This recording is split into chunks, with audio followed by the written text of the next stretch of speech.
Pernahkah kita benar-benar mendengarkan dunia? Bukan suara klakson, notifikasi, atau gemuruh kota yang terus menyela, melainkan hening. Kekosongan antara dua detak, jeda panjang di antara kata dan tangis, diam yang tak menunggu untuk diisi, tapi hadir seperti jurang tak terjamah di dalam dada. Kita tumbuh di tengah dunia yang bising. Setiap hari kita diajak berpendapat, bersuara, menunjukkan eksistensi. Bicaralah, katanya, agar kau dianggap ada. Tapi benarkah kebisingan itu membuat kita hidup? Ataukah justru, di balik semua riuh itu, kita tengah kehilangan sesuatu yang lebih penting, diri sendiri? Diam bukan sekadar tak bersuara. Diam adalah medan sunyi tempat kebenaran paling dalam menggema. Ia tak menyentak seperti teriakan, tak melukai seperti amarah. Namun ia bisa membelah lebih dalam daripada pisau. Ia bisa membuat seseorang kembali ke dirinya atau hancur oleh dirinya sendiri. Bayangkan seorang manusia yang duduk sendirian di kamar, tanpa gawai, tanpa musik, tanpa percakapan. Apa yang tersisa? Mungkin yang muncul bukan ketenangan, tapi kegelisahan. Bisikan kecil yang selama ini tertutupi oleh distraksi. Suara ragu, luka yang belum sembuh, tanya-tanya lama yang tak pernah dijawab. Karena diam, pada akhirnya, memaksa kita untuk mendengarkan. Dan mendengarkan adalah tindakan paling berani yang bisa dilakukan manusia kepada dirinya sendiri. Mengapa kita takut pada diam? Mungkin karena diam membuat kita berhadapan dengan bayang-bayang yang selama ini kita hindari. Kita lebih memilih bising karena bising bisa memabukkan. Ia membuat kita lupa, dan itu terasa aman. Tapi di saat-saat paling jujur dalam hidup, diam datang seperti seorang guru yang tak banyak bicara, tapi menatap tajam. Dan dalam tatapan itulah kita mulai bertanya, siapakah aku saat semua suara dunia berhenti? Apa yang sebenarnya aku cari dalam semua kebisingan ini? Apakah hidup ini sedang aku jalani? Atau hanya aku jalani seperti gema dari harapan orang lain? Kita mengira bahwa untuk mengubah dunia, kita harus bersuara. Namun kadang, justru dalam diam yang penuh kesadaran, terjadi pergeseran paling radikal dalam jiwa manusia. Bukan ledakan, bukan orasi, tapi sebuah momen sunyi yang menggetarkan. Di sanalah kita mulai melihat betapa rapuhnya kepercayaan yang kita bangun, betapa kosongnya pencapaian yang tak diiringi makna, betapa bisingnya batin kita, bahkan ketika mulut kita diam.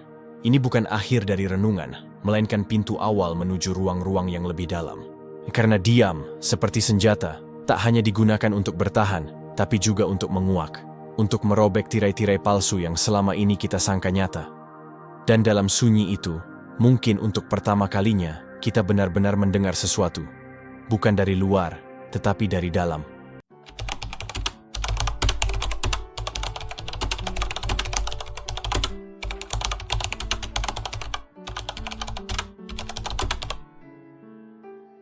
Kita telah menyentuh permukaan diam. Kini saatnya menyelam lebih dalam, ke ruang sunyi tempat manusia berhadapan bukan dengan dunia, tetapi dengan dirinya sendiri. Dalam keheningan, waktu tak lagi terasa seperti deret angka. Ia menjadi ruang yang cair. 1 menit bisa terasa seperti 1 abad, atau 1 jam hanya seperti embusan napas.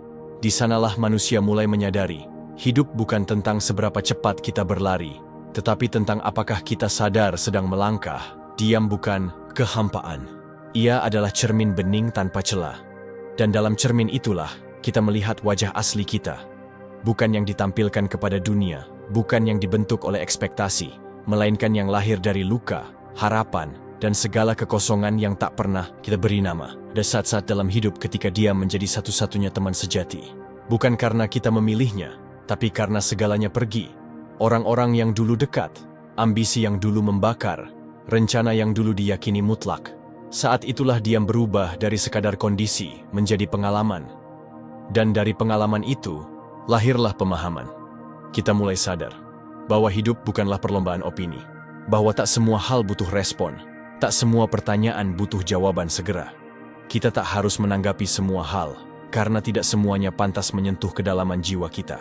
Dalam diam, kita belajar membedakan antara yang penting dan yang mendesak, antara suara yang berasal dari luar dan bisikan yang berasal dari nurani. Ada filosofi lama dari timur yang berkata, air mengalir karena ia diam di dasarnya. Ia kuat karena ia tahu kapan harus tenang. Begitu pula manusia, mereka yang paling kokoh bukan yang paling lantang bersuara, tetapi yang mampu menahan suara dalam dirinya. dan memilih untuk mendengar lebih dulu. Diam yang sejati bukan pasif. Ia adalah tindakan yang sadar, penolakan untuk terjebak dalam reaksi. Karena di balik setiap jeda, terdapat ruang untuk melihat lebih luas, merasakan lebih dalam, dan memaknai lebih utuh. Kita tak bisa terus-menerus hidup dalam sorotan, dikejar pendapat, dikendalikan komentar. Akan ada titik di mana keheningan adalah satu-satunya jalan pulang.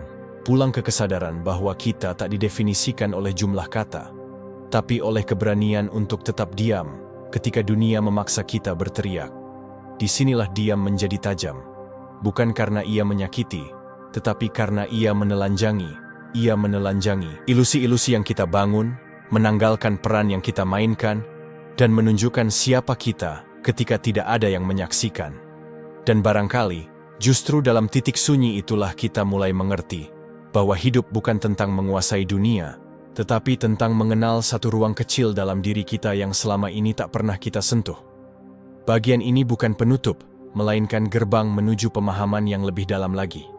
Karena setelah diam memperlihatkan kita siapa kita sebenarnya, pertanyaan selanjutnya muncul, bisakah kita hidup bersama diam itu, bukan sebagai musuh, tetapi sebagai guru? Dan bagaimana caranya diam mengubah cara kita mencintai, memilih dan menjalani hidup? Kita akan melangkah ke sana. Tapi untuk sekarang, izinkan diam ini bergema sejenak dalam dada kita.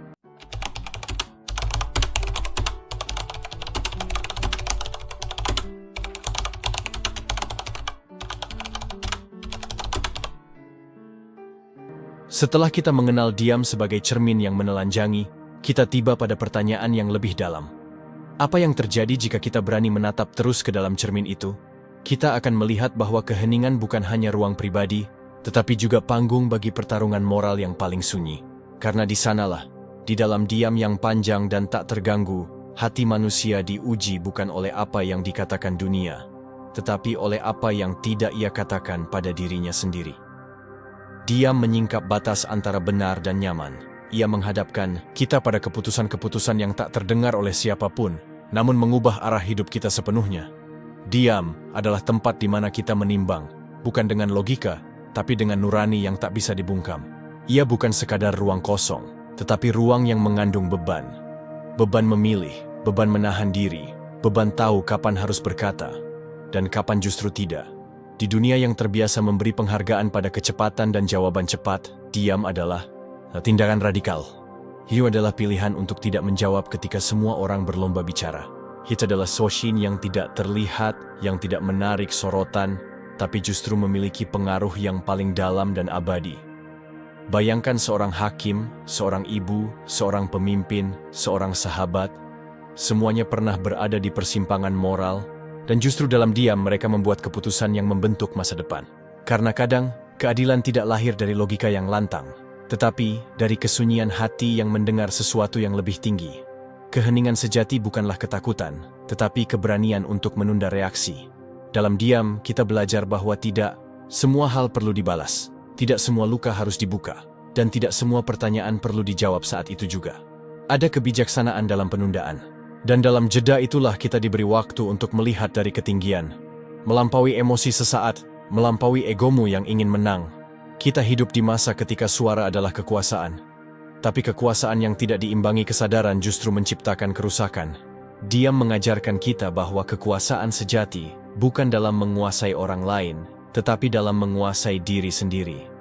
Apakah kita masih mampu duduk bersama luka tanpa harus menjadikannya panggung?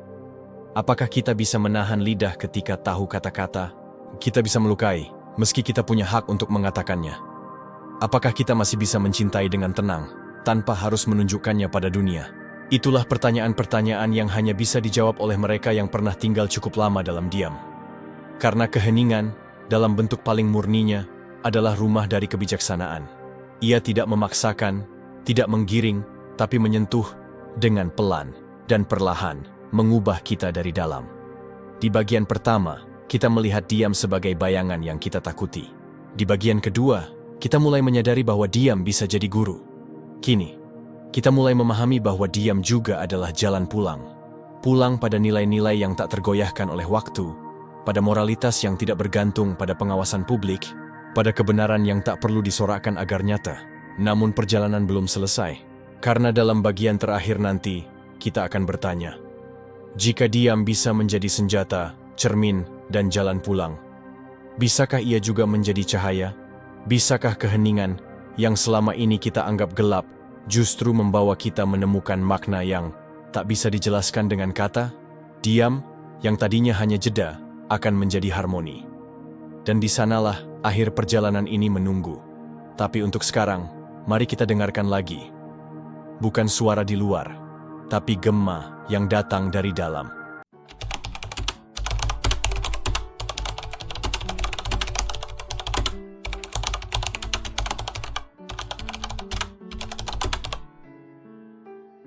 Kita telah berjalan jauh bersama diam. Dari takut menatapnya, hingga belajar tinggal bersamanya, lalu menemukan bahwa di sanalah suara hati sesungguhnya tinggal. Kini, kita sampai pada ujung perjalanan, di mana diam tak lagi hanya sebagai senjata, bukan sekadar cermin, bukan semata jalan pulang, melainkan cahaya. Dalam dunia yang terus menggoda kita untuk cepat, keras, dan tampak, diam adalah kemewahan yang tak semua orang berani miliki. Karena diam bukan kekosongan, melainkan ruang yang memberi tempat bagi segala sesuatu untuk lahir ulang. Ide-ide terbaik, cinta paling tulus, dan pemahaman terdalam seringkali tidak muncul dari keramaian, tapi dari kesunyian yang kita peluk dengan sabar. Keheningan mengajarkan satu hal yang tak bisa diajarkan oleh kebisingan. Makna. Kita baru tahu makna kata ketika kata itu berhenti. Kita baru tahu makna waktu ketika waktu melambat. Kita baru benar-benar mengerti cinta, keikhlasan, dan kehilangan ketika semuanya ditinggalkan dalam diam. Pernahkah kau menyadari bahwa pelukan paling tulus tidak banyak bicara? Bahwa perpisahan paling dalam justru terjadi dalam sunyi? Bahwa air mata paling jujur jatuh tanpa suara? Itulah keajaiban diam. Ia tidak menyilaukan, tapi menerangi dari dalam. Ia tak menuntut pengakuan, tapi menghadirkan pemahaman. Ia tidak bersaing, tapi menyatukan. Ketika kita benar-benar diam, bukan hanya mulut yang berhenti, tapi juga ego. Dan ketika ego berhenti, kita mulai melihat orang lain apa adanya, bukan sebagai lawan bicara, tapi sebagai sesama pencari makna. Kita mulai menyadari bahwa tidak semua pertanyaan perlu dijawab, karena kadang, dalam diam, pertanyaan itu sendiri berubah menjadi pemahaman. Hidup bukan tentang seberapa banyak kita berbicara, tapi seberapa dalam kita bisa mendengar diri sendiri, orang lain, dan dunia. Bukan dengan telinga, tapi dengan hati yang terbuka. Di tengah dunia yang saling menyela, mungkin yang paling revolusioner bukanlah suara baru, tetapi jiwa yang berani untuk berhenti dan benar-benar hadir. Diam adalah bentuk kehadiran yang paling murni. Ia tidak memaksa, ia tidak menuntut, ia hanya ada. Dan dalam keberadaannya kita diingatkan kembali bahwa kita pun ada. Mungkin inilah mengapa diam disebut senjata. Karena ia mampu menembus hal-hal yang tak bisa disentuh oleh kata. Ia bisa meruntuhkan tembok antara manusia. Ia bisa membuka pintu ke dalam kesadaran. Ia bisa menghentikan perang batin dan membangun jembatan damai yang tak kasat mata. Dan di akhir perjalanan ini, aku tak ingin meninggalkanmu dengan kesimpulan. Karena sesungguhnya, diam tak bisa disimpulkan. Ia hanya bisa dialami. Namun jika ada satu hal yang boleh dibawa pulang dari semua ini, biarlah itu berupa sebuah pertanyaan. Kapan terakhir kali kau benar-benar diam, bukan karena tak tahu harus berkata apa, tetapi karena kau memilih untuk mendengar? Karena di dunia yang semakin bising, diam bukan kekurangan. Ia adalah keberanian. Ia adalah seni. Ia adalah terang yang lembut, yang hanya akan kita temukan jika kita cukup tenang untuk berhenti mencarinya. Terima kasih telah ikut dalam perjalanan ini. Semoga setelah ini, kau tak lagi takut pada keheningan, tapi justru menemukan rumah di dalamnya. Karena mungkin, dari semua suara yang ada di dunia, diam adalah satu-satunya yang benar-benar tahu siapa kita.